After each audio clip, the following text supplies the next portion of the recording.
बिस्मिल्लाहिर्रहमानिर्रहीम। आज बच्चे हमारा लेक्चर नंबर 18 है। जुलाई सेशन का जो हमने जुलाई में शुरू किया हुआ है सेकेंड ईयर फेडरल का। और आज के लेक्चर में ऑर्गेनिक केमिस्ट्री की कुछ बड़ी इंपॉर्टेंट टर्म्स मैं आपके साथ डिस्कस करने जा रहा हूँ। ये टर्म्स मैं सिर्फ आपके लेवल तक एफएससी तक डिस्कस करूँगा, हालांकि ये बड़ी डिटेल डिस्कशन इनके ऊपर हो सकती है। और ये कोई एज सच इस तरह से एज अ क्वेश्चन शायद हमारी बुक में नहीं है, एज अ कि हमारा एज अ टॉपिक हमारी बुक में नहीं है, लेकिन बहुत सारी जगह पे ये रीजंस के तौर पे हमारे सामने आती हैं और हमें क्योंकि उनकी समझ नहीं होती तो हमारे लिए फिर उनको समझना बड़ी प्रॉब्लम होती है कि ये क्या चीज़ है। यानी आपके सामने अचानक से सवाल आ जाएगा कि this is due to inductive effect, this is due to steric hindrance, this is due to hyperconjugation. अब ये चीज़ें चैप्टर 17 में आप स्टेबिलिटी ऑफ कार्बोकेटाइन पढ़ोगे तो उसमें उसने लाइन लिख दी है कि tertiary carbocation is more stable due to steric hindrance. अब क्योंकि इस तरह से हमें उनकी समझ नहीं, तो आज के टॉपिक में मैं सिर्फ उन 3-4 टर्म्स के बारे में आपको बताऊंगा। इसमें हमारा एक टॉपिक भी कवर हो जाएगा, कॉन्जुगेशन हमारा टॉपिक है अल्कीन के बारे में।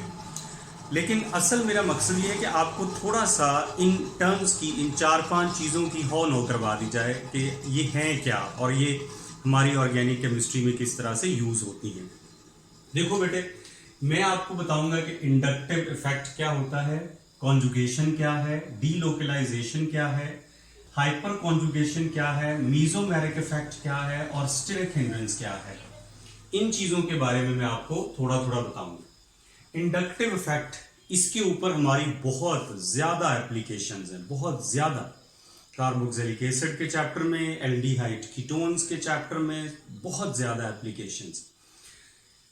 इंडक्टिव इफेक्ट जो है, मैं इसकी पहले डेफिनेशन करता हूं, मुख्तलिफ डेफिनेशंस हैं। तो polarization of a sigma bond, sigma bond का पोलर हो जाना, ऐसे सिग्मा बॉन्ड का पोलर हो जाना जो एक्चुअली पोलर नहीं है, जिसमें कोई इलेक्ट्रोनेगेटिविटी डिफरेंस नहीं है, उसका पोलर हो जाना due to the electron withdrawing और इलेक्ट्रॉन डोनेटिंग इफेक्ट। इस वजह से क्योंकि उसके नजदीक तरीन कोई इलेक्ट्रॉन विथड्रॉइंग या इलेक्ट्रॉन डोनेटिंग ग्रुप मौजूद है, या आप ये कह सकते हैं कि किसी पोलर बॉन्ड की वजह से nearby non polar bond का पोलर हो जाना, the polarity induced in a non polar bond due to nearby polar bond. एक बॉन्ड तो पोलर है क्योंकि उसमें इलेक्ट्रोनेगेटिविटी का डिफरेंस है, लेकिन उसके साथ वाला बॉन्ड एक्चुअल में नॉन पोलर, वहां पे इलेक्ट्रोनेगेटिविटी डिफरेंस नहीं है, लेकिन वो जो पोलर बॉन्ड है उसका इफेक्ट वहां तक पहुंच रहा है। इसे कहते हैं इंडक्टिव इफेक्ट, इंड्यूस हो रहा है इफेक्ट।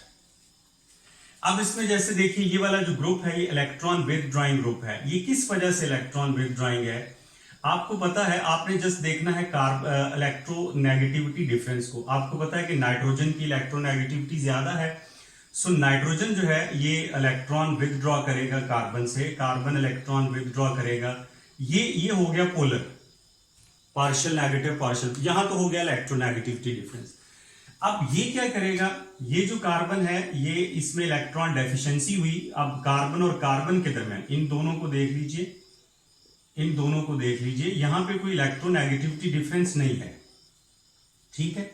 तो होगा क्या कि ये कार्बन अपने इलेक्ट्रॉन पूरे करने के लिए यहां से इलेक्ट्रॉन विथड्रॉ करेगी, तो इसके ऊपर भी थोड़ी सी पोलैरिटी आएगी। ये कार्बन नेक्स्ट कार्बन से, उसके ऊपर भी थोड़ी सी पोलैरिटी आएगी। ये कार्बन नेक्स्ट कार्बन पे, और उसके ऊपर भी थोड़ी सी पोलैरिटी आएगी। अब ये मैक्सिमम 3-4 कार्बन तक होता है, लेकिन जो सबसे नजदीक 3 बॉन्ड है वहां पे इंडक्टिव इफेक्ट सबसे ज्यादा होता है, फिर कम फिर कम फिर कम। अब इसमें जो इलेक्ट्रॉन विथड्रॉइंग ग्रुप है उसकी वजह से आपके सेंट्रल एटम यानी कार्बन के ऊपर पॉजिटिव चार्ज पार्शियल पॉजिटिव आता है। ये जस्ट इलेक्ट्रॉन विथड्रॉइंग या इलेक्ट्रॉन डोनेटिंग इफेक्ट है, ठीक है। इतना ज्यादा स्ट्रॉन्ग नहीं होता, बहुत समझ लीजिए होता है, लेकिन इतना स्ट्रॉन्ग नहीं होता जितना मीजोमेरिक इफेक्ट और बाकी होते हैं। तो बेटे ये जो इस तरह से, अब ये बॉन्ड तो पोलर था लेकिन यहां पोलैरिटी इंड्यूस हो गई, हालांकि कार्बन कार्बन में इलेक्ट्रोनेगेटिविटी डिफरेंस नहीं है, लेकिन इसका इफेक्ट यहां पहुंचा। इसी तरह से नेक्स्ट नेक्स्ट नेक्स्ट, लेकिन ये वीक होता जाता है। अगर आपके ऑर्गेनिक कंपाउंड में कोई electron donating withdrawing group attach है, इलेक्ट्रॉन विथड्रॉ कर रहा है, तो पॉजिटिव चार्ज कार्बन के ऊपर आता जाएगा, partial positive, double partial positive, triple partial positive, यानी वीक होता जा रहा है चार्ज, बट इफेक्ट है। तो इस केस में ये जो इंडक्टिव इफेक्ट है इसे नेगेटिव इंडक्टिव इफेक्ट कहेंगे। माइनस के साथ इसको शो किया जाएगा, इलेक्ट्रॉन खींचे जा रहे हैं। इसी तरह से दूसरी तरफ आ जाए, अगर कोई इलेक्ट्रॉन डोनेटिंग ग्रुप लगा हुआ है, इलेक्ट्रॉन डोनेटिंग ग्रुप, अब देखिए मेटल्स इलेक्ट्रॉन डोनेटिंग होती है, ये एक जगह पे आप पढ़ेंगे एज ग्रिग्नार्ड रीजेंट्स, ये टॉपिक आप पूरा पढ़ेंगे। इसमें ये जो मैग्नीशियम और इसका जो बॉन्ड है ये पोलर है, क्योंकि इसमें पॉजिटिव नेगेटिव का डिफरेंस है, पार्शियल इलेक्ट्रोनेगेटिविटी का। तो लेकिन ये जो है, अब ये इलेक्ट्रॉन ये जो है, सॉरी, यहाँ पे पोलैरिटी है इस इन दोनों में, ठीक है। ये इलेक्ट्रॉन इसको डोनेट कर रहा है, इलेक्ट्रॉन इसको डोनेट कर रहा है, तो ये वाला जो है ये इलेक्ट्रॉन आगे डोनेट कर रहा है, ठीक है। तो इलेक्ट्रॉन डोनेटिंग इफेक्ट होता है। इसी तरह से आप ईथर्स में देख लीजिए, ये OR है, जैसे ऑक्सीजन है, तो ऑक्सीजन के ऊपर लोन पेयर्स हैं, तो ये लोन पेयर ये अगले कार्बन को डोनेट करेगा, कार्बन पे नेगेटिव चार्ज आएगा, वो नेक्स्ट कार्बन को करेगा, उसके ऊपर नेगेटिव चार्ज आएगा। तो ये जो इलेक्ट्रॉन डोनेटिंग इफेक्ट होता है, इंडक्टिव इफेक्ट में पॉजिटिव और नेगेटिव दोनों चार्ज आ सकते हैं, तो इसको कहते हैं पॉजिटिव इंडक्टिव इफेक्ट। अब ये बड़ी जरूरी चीजें हैं, ये बहुत जरूरी, आप याद रखिएगा कि बाज़ औक़ात हम देखें, हमने जैसे पढ़ा कि डीहाइड्रोहैलोजिनेशन में कौन सी हाइड्रोजन रिमूव होती है, बीटा हाइड्रोजन। भाई बीटा हाइड्रोजन रिमूव क्यों होती है, क्योंकि वो एसिडिक होती है। भाई क्यों एसिडिक होती है, इंडक्टिव इफेक्ट की वजह से। फॉर्मिक एसिड एसिटिक एसिड से ज्यादा एसिडिक क्यों है, इंडक्टिव इफेक्ट ज्यादा है, ठीक है। तो ये सारी चीजें आगे आपको ऐसा ऐसा पता चलेंगी। याद रखिएगा कि ये इफेक्ट सिग्मा बॉन्ड में होता है, सिग्मा बॉन्ड में पोलैरिटी इंड्यूस हो जाती है। कॉन्जुगेशन, अब आपको पता है कि जहां पे डबल बॉन्ड और सिंगल बॉन्ड ऑल्टरनेट आएंगे, डबल सिंगल डबल, या एक डबल उसके बाद सिंगल, उसके बाद कोई लोन पेयर आ जाएगा, तो वहां पे ये इंटरेक्शन हो जाएगा पाई इलेक्ट्रॉन्स का ऑल्टरनेट पोजीशन पे, जो है double bond single bond double bond, ठीक है, या double bond single bond lone pair. ये जो लोन पेयर और पाई इलेक्ट्रॉन्स हैं, ये जो डबल बॉन्ड्स हैं ऑल्टरनेट पोजीशन पे विद सिंगल बॉन्ड, इनका इंटरेक्शन हो जाएगा। ये दोनों इंटरेक्ट करेंगे और उस पूरी जगह पे रेजोनेट कर, इलेक्ट्रॉन मूव करना शुरू कर देंगे, इलेक्ट्रॉन अपनी जगह पे स्टे नहीं करेंगे। इसको कॉन्जुगेशन कहते हैं। कॉन्जुगेशन वर्ड का मतलब लिंक टुगेदर होता है, इस डेफिनेशन में वो आएगा। Two or more pi bonds at alternate positions with single bond. Pi bond double bond होता है या ट्रिपल बॉन्ड होता है, जब ये सिंगल बॉन्ड के साथ ऑल्टरनेट पोजीशंस पे होते हैं, लिंक टुगेदर, तो आपस में लिंक कर जाते हैं, दो या दो से ज्यादा, लिखिए two or more, to form a cloud of electrons. तो ये उस पूरी जगह पे जहां जहां पे ये पूरे इलेक्ट्रॉन्स मौजूद हैं, डबल सिंगल, तो उस पूरे स्ट्रक्चर के ऊपर एक क्लाउड ऑफ इलेक्ट्रॉन बना लेते हैं on the molecule. This situation is called conjugation. और जब इलेक्ट्रॉन वहां पे उस रिंग के ऊपर मूव करने लग जाते हैं, तो इलेक्ट्रॉन की उस मूवमेंट को कहते हैं डीलोकलाइजेशन या रेजोनेंस। अब देखिए, जहां पे double bond single bond double bond single bond alternate position पे होंगे, ये सिचुएशन कहलाएगी कॉन्जुगेशन, क्योंकि यहां पे जो पाई इलेक्ट्रॉन्स हैं, जो पाई ऑर्बिट बॉन्ड्स हैं, वो आपस में एक दूसरे के साथ लिंक कर दें। और जहां पे कॉन्जुगेशन होगी वहां इलेक्ट्रॉन मूव करने लगेंगे, और इलेक्ट्रॉन की इस मूवमेंट को कहते हैं डीलोकलाइजेशन या रेजोनेंस। और जहां पे रेजोनेंस या डीलोकलाइजेशन होगी वहां पे स्टेबिलिटी आएगी। आपको याद होगा, मैंने आपको पढ़ाया था अल्कीन में कि conjugated alkenes are more stable than isolated alkene. देखिए यहां पे, and movement of electrons on the whole cloud is called delocalization और रेजोनेंस। ये देखिए, डबल बॉन्ड है, सिंगल बॉन्ड है, डबल बॉन्ड है, ऑल्टरनेट, मैंने सिर्फ 4 लिखे। अब इसमें है क्या, कार्बन डबल बॉन्डेड हो तो sp2 हाइब्रिडाइजेशन होती है, ये भी डबल बॉन्डेड, ये भी डबल बॉन्डेड, ये भी डबल, ये भी डबल। 4 कार्बन है, चारों का एक एक साइड पे डबल बॉन्ड है, तो 4 की 4 कार्बन क्या है, sp2 हाइब्रिडाइज्ड है। sp2 हाइब्रिडाइज्ड का क्या मतलब है कि एक p ऑर्बिटल अनहाइब्रिडाइज्ड, कार्बन का एक p ऑर्बिटल अनहाइब्रिडाइज्ड। अब ये जो p ऑर्बिटल अनहाइब्रिडाइज्ड है, ये किस तरह से होता है, 90 एंगल पे, इस कार्बन पे भी, इस पे भी, इस पे भी, इस पे भी। अब ये 4 p ऑर्बिटल्स मौजूद हैं, unhybridised p orbitals with 1 electron. अब 2 p ऑर्बिटल आपस में मिले तो एक पाई बॉन्ड बनेगा, बट प्रॉब्लम ये है कि ये दोनों करीब हैं, ये दोनों भी करीब हैं, ये दोनों भी करीब हैं, तो ये दोनों भी आपस में लिंक कर सकते हैं, ये दोनों भी आपस में लिंक कर सकते हैं, ये दोनों भी आपस में लिंक कर सकते हैं। तो इस तरह से ये चारों ऑर्बिटल आपस में लिंक कर जाते हैं, लिंक टूगेदर, बहुत सारे पी ऑर्बिटल। तो इलेक्ट्रॉन जनाब, इलेक्ट्रॉन 2 डबल बॉन्ड हैं, इलेक्ट्रॉन 4 ही हैं, लेकिन वो इस पूरे स्ट्रक्चर के ऊपर कभी कहीं पे, कभी कहीं पे, कभी कभी कहीं पे, कभी कहीं पे, delocalization of pi electrons, valence shell pi electrons is called resonance. तो इलेक्ट्रॉन की ये मूवमेंट होती है, इलेक्ट्रॉन कभी कहीं होते हैं, कभी कहीं होते हैं, कभी कहीं होते हैं। तो मैं तो कहता हूं कि इलेक्ट्रॉन अपनी जगह पे स्टे हो तो फिर स्टे कर रहे हो तो फिर तो रिएक्शन मुश्किल है, मूव करती हुई तो मक्खी को मारना बड़ा मुश्किल है, और इलेक्ट्रॉन तो फिर इलेक्ट्रॉन है। तो इलेक्ट्रॉन जब मूव करेंगे तो उनके साथ रिएक्शन मुश्किल हो जाएगा, रिएक्शन मुश्किल हो जाएगा तो स्टेबिलिटी बढ़ जाएगी, इसलिए स्टेबिलिटी बढ़ जाती है।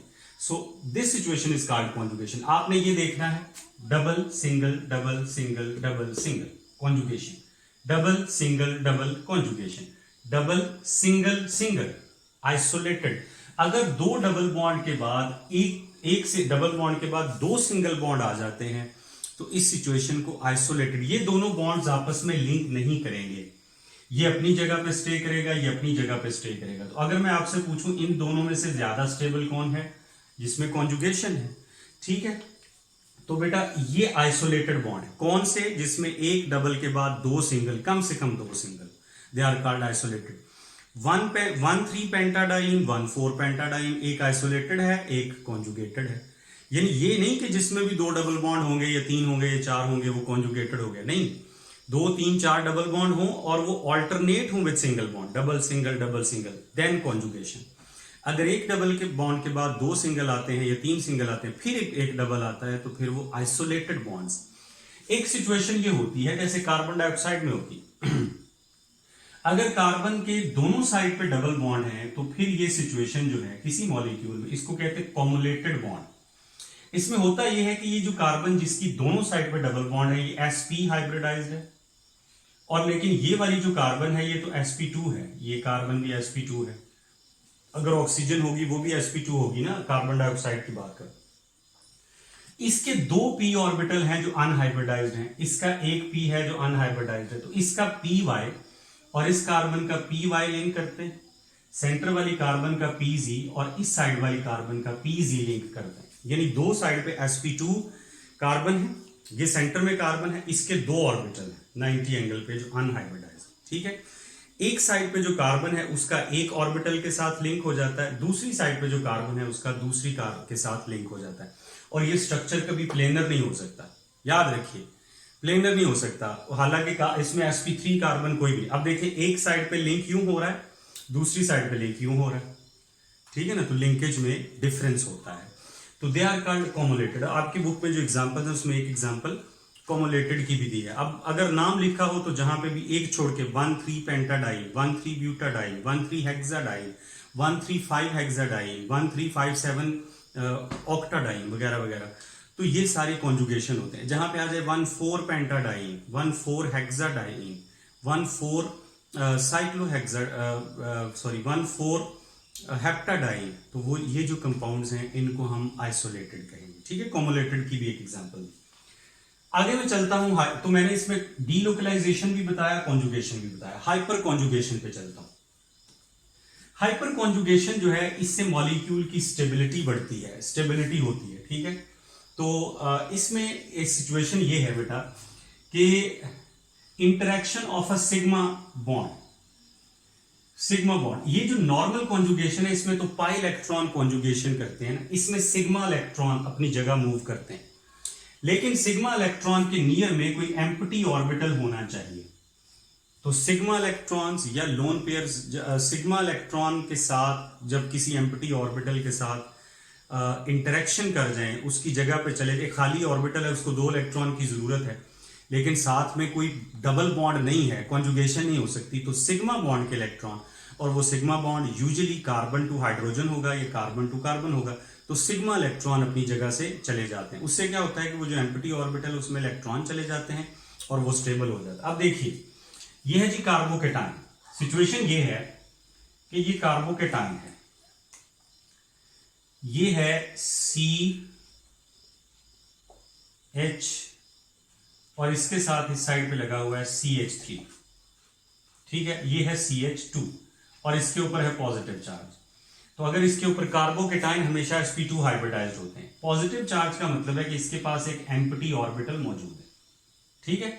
अब इसी कार्बन के हाइड्रोजन नहीं, जो साथ वाली कार्बन के साथ 3 हाइड्रोजन है, 1 2 3, इन तीनों में से ये भी सिग्मा बॉन्ड है, ये भी सिग्मा बॉन्ड है, ये भी तो सिग्मा बॉन्ड के जो इलेक्ट्रॉन है वो कभी यहां पे आ जाएंगे, कभी वापस आ जाएंगे। जब ये इलेक्ट्रॉन यहां पे चले जाएंगे, ये वाले इलेक्ट्रॉन, तो ये CH2 से CH3 नहीं होगा, मतलब हाइड्रोजन नहीं जाएगा, ठीक है, इलेक्ट्रॉन जाएंगे, तो यहां पे डबल बॉन्ड आ जाएगा, इलेक्ट्रॉन यहां शिफ्ट हो जाएंगे, ठीक है, यहां डबल बॉन्ड आ गया। लेकिन ये वाला जो बॉन्ड है ये टूट जाएगा, इस कार्बन का ये वाला बॉन्ड टूट जाए, तो ये मॉलिक्यूल बन गया, लेकिन यहां पे हाइड्रोजन पे पॉजिटिव चार्ज है।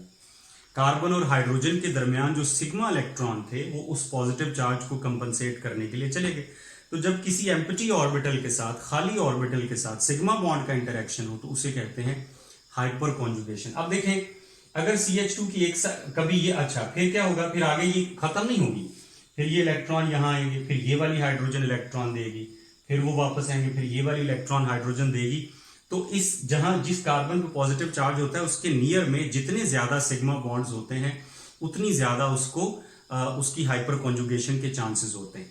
तो अब एक मॉलिक्यूल है जिसमें ये सूरत हाल है कि उसकी CH2 एक में एक साइड पे मिथाइल ग्रुप है और एक में 2 साइड पे मिथाइल। अब यहां पे जो पॉजिटिव चार्ज है ये 2 साइड के साथ इंटरेक्शन करेगा, सिग्मा साइड्स के साथ, तो यहां पे कॉन्जुगेशन ज्यादा होगी, स्टेबिलिटी ज्यादा होगी।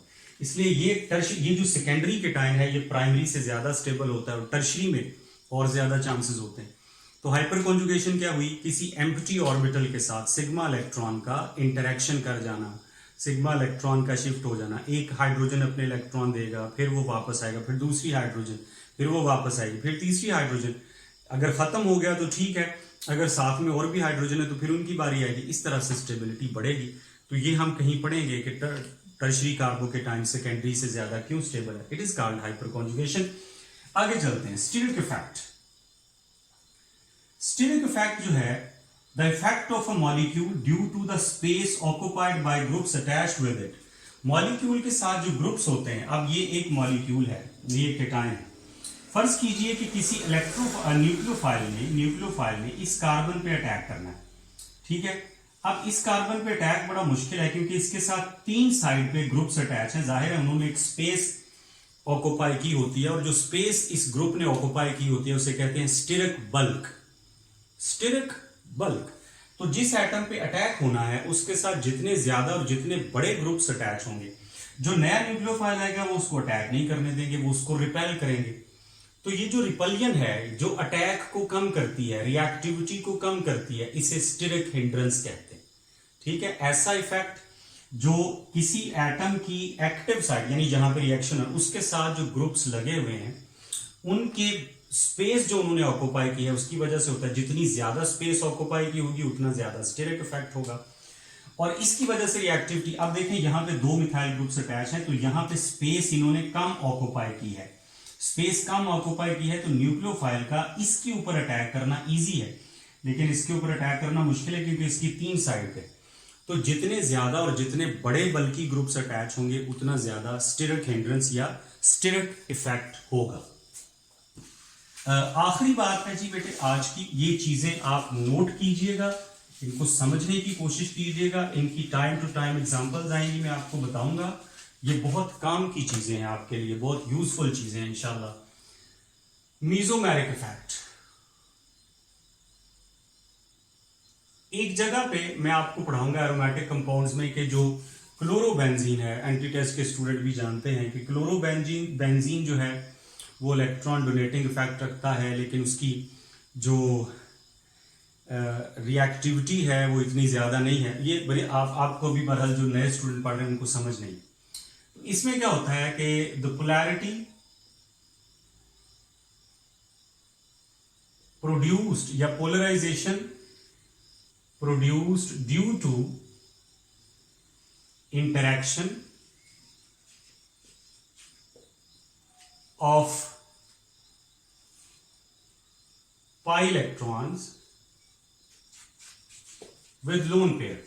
2 पाई इलेक्ट्रॉन या एक लोन पेयर और पाई इलेक्ट्रॉन जो है इनके साथ इंटरेक्शन होता है। इसमें पोलैरिटी प्रोड्यूस होती है, इसमें पार्शियल चार्ज नहीं आता, पूरा चार्ज आता है। अब इसमें देखिएगा NH2 है, NH2 है, लेकिन इसमें सिग्मा बॉन्ड, इसमें पाई बॉन्ड का होना जरूरी। यहां CH है और यहां पे CH2 है। इस मॉलिक्यूल में कोई पॉजिटिव नेगेटिव चार्ज नहीं है, लेकिन ये क्या है, डबल बॉन्ड, ये क्या है, सिंगल बॉन्ड, ये क्या है, lone pair, produce due to interaction of pi electrons with lone pairs. Sorry, सही हो गया। अच्छा, अब ये इलेक्ट्रॉन यहां शिफ्ट होंगे जी, और ये वाले इलेक्ट्रॉन आगे शिफ्ट हो जाएंगे। पूरे इलेक्ट्रॉन पेयर, ये कोई इलेक्ट्रॉन विथड्रॉइंग या इलेक्ट्रॉन डोनेटिंग इफेक्ट नहीं है, इसमें पूरे का पूरा पेयर शिफ्ट होगा, शिफ्ट हो जाएगा आगे। अब क्या होगा, ये CH2 रहेगा, लेकिन यहां पे नेगेटिव चार्ज आ जाएगा, कंप्लीट नेगेटिव। ये CH है, यहां डबल बॉन्ड है, और ये NH2 है, तो यहां पे पॉजिटिव चार्ज है, positive negative complete charge. Mesomeric effect जो है वो ज्यादा होता है। इसमें जो इलेक्ट्रॉन डोनेट कर रहा है, इलेक्ट्रॉन डोनेटिंग ग्रुप जो है, उसकी वजह से, वहां पे इलेक्ट्रॉन डोनेटिंग की वजह से जो था उसे हम पॉजिटिव कहते थे, यहां पे ये नेगेटिव मीजोमेरिक इफेक्ट माइनस से शो करते। वहां पे इंडक्टिव इफेक्ट में अगर आपको याद हो कि इलेक्ट्रॉन विथड्रॉइंग की वजह से जो था वो नेगेटिव इंडक्टिव इफेक्ट था, और जो डोनेटिंग की वजह से था वो पॉजिटिव था, वहां पे पार्शियल चार्ज आता था, वो लेस इफेक्टिव है। मीजोमेरिक इफेक्ट ज्यादा स्ट्रांग होता है। तो अगर मीजोमेरिक और इंडक्टिव इफेक्ट का कंपैरिजन आता है तो फाइनल फैसला मीजोमेरिक इफेक्ट ने करना है। आगे चलते हैं जी, इलेक्ट्रॉन कह लीजिए विथड्रॉइंग ग्रुप। अब ये है CH डबल बॉन्ड CH2, सही है जी, डबल सिंगल डबल। यहां पे अब ये जो ग्रुप है, फर्ज कीजिए कि ये इलेक्ट्रॉन अट्रैक्ट करता है, ठीक है, लोन पेयर, ये जो समझ लीजिए कि यहां पे चले जाते हैं, ये यहां पे आ जाता है इलेक्ट्रॉन, तो इससे क्या होता है, इसके ऊपर पॉजिटिव चार्ज आ गया, यहां पे डबल बॉन्ड आ गया, यहां पे N single bond negative charge, ठीक है जी, यहां। अब ये जो पॉजिटिव और नेगेटिव चार्ज, अब इसमें क्या था कि ये वाला जो ग्रुप था ये इलेक्ट्रॉन डोनेट नहीं करा, ये इलेक्ट्रॉन विथड्रॉ करा, तो इसको कहते हैं positive mesomeric effect. Electron withdrawing की वजह से जो होता है, M से शो करते हैं। मीजोमेरिक इफेक्ट में पूरे का पूरा ग्रुप ट्रांसफर होता है और कंप्लीट चार्ज आता है। बहुत सारी एग्जांपल जो हम एरोमेटिक में पढ़ेंगे। यहां पे देखिए, ये फिनोल है, यहां लोन पेयर है, ये लोन पेयर यहां जाएगा, ये यहां शिफ्ट होगा, एक नेगेटिव चार्ज यहां पे आएगा। अगर नेगेटिव चार्ज आपके कार्बन पे आता है, कार्बन पे अगर नेगेटिव चार्ज आता है तो ये नेगेटिव इंडक्ट मीजोमेरिक इफेक्ट, ठीक है। फिर क्या होगा, ये नेगेटिव चार्ज यहां होगा तो ये यहां शिफ्ट, एक नेगेटिव चार्ज यहां आएगा। फिर ये नेगेटिव चार्ज में भी इलेक्ट्रॉन पेयर होता है, तो ये नेगेटिव चार्जेस आएंगे, तो ये है माइनस मीजोमेरिक इफेक्ट। अगर पॉजिटिव आए तो पॉजिटिव मीजोमेरिक इफेक्ट, जाहिर है अगर इलेक्ट्रॉन विथड्रॉइंग होंगे तो ये 5 चीजें जो मैंने आपको बताई हैं, आपकी ऑर्गेनिक केमिस्ट्री के कॉन्सेप्ट स्ट्रॉन्ग करने में ये आपको बहुत इंपॉर्टेंस देने वाली है, बहुत आपको रोल प्ले करने वाली हैं। प्लीज़ इनको अच्छी तरह से अंडरस्टैंड कीजिएगा। किसी जगह कोई कन्फ्यूजन है तो मुझे बताइएगा, मज़ीद एग्जांपल्स के साथ इसको कर लेंगे। लेक्चर वीडियो की जो है वो टाइम ज़्यादा ना हो जाए, इसलिए मैंने सिर्फ जस्ट इनका इंट्रोडक्शन आपको दिया है। बहुत ज़्यादा डिटेल में FSC स्टूडेंट्स को जाने की ज़रूरत भी नहीं है, लेकिन क्योंकि इनका जिक्र है हमारी बुक में मुख्तलिफ जगह पे, तो ये मैंने सोचा मैं आपको इस पे एक लेक्चर दे दूं। कल से इंशाल्लाह जो लेक्चर है हमारा वो आगे कॉन्जुगेशन के बाद अल्कीन की जो बाकी चीज़ें हैं वो इंशाल्लाह हम पढ़ेंगे। Thank you.